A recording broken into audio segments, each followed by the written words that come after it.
ఒక మాట చెప్తా మీ అందరికీ. వీళ్ళు ఎవరెవరైతే ఈ ఈ తీన్మార్ మల్లన్న మీద ఆరోపణ చేసిరో వీళ్ళందరూ డీటెయిల్ రాసి పెట్టుకోండి. 27 తారీఖు తర్వాత వాళ్ళకి సినిమా ఎట్లుంటుందో నేను చూపిస్తా. వాళ్ళ సినిమా కథ ఏంది, వాళ్ళు ఏం చేయబోతా ఉన్నారు, ఏం చేసిరు, వాళ్ళ వ్యవహారం ఏందనేది కంప్లీట్గా ఆ సినిమా చూపిస్తాను. నేను అభ్యర్థిగా ముందుకు పోతా ఉన్నా. నేను ప్రజలు ఓటర్లను కలుస్తా ఉన్నా. అయితే ఎవడెవడైతే ఫేక్ చేసిండో ఆ ఫేక్ సంబంధించి డైరెక్ట్ క్యూ న్యూస్ లైవ్ టీమే వాళ్ళ స్టూడియోకి పోతుంది. ఆ ఆధారాలు చూపించకపోతే, వాళ్ళు చేసినటువంటి ఆరోపణలకు ఆధారాలు లేకపోతే అప్పుడు తమాష ఎట్లుంటుందో చూడరు మీరు. వాళ్ళు ఎవరు చెప్పి మాట్లాడు. థ్యాంక్ యూ సో మచ్ అన్న, మీకు సపోర్ట్ చేస్తున్నందుకు.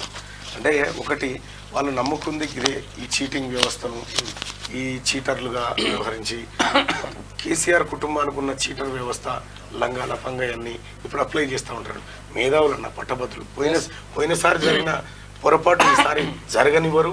ఎట్టి పరిస్థితుల్లో కేటీ రామారావు, నేనైతే ఒకటి చెప్తా ఉన్నా, నువ్వు ఇంకా 100 కోట్లు పంచినా నిన్ను కాంగ్రెస్ పార్టీ కార్యకర్తలు, మేధావులు, పట్టభద్రులు వాళ్ళు పంచే డబ్బుల్ని ఒక్క రూపాయిని కూడా అడ్డుకోకండి.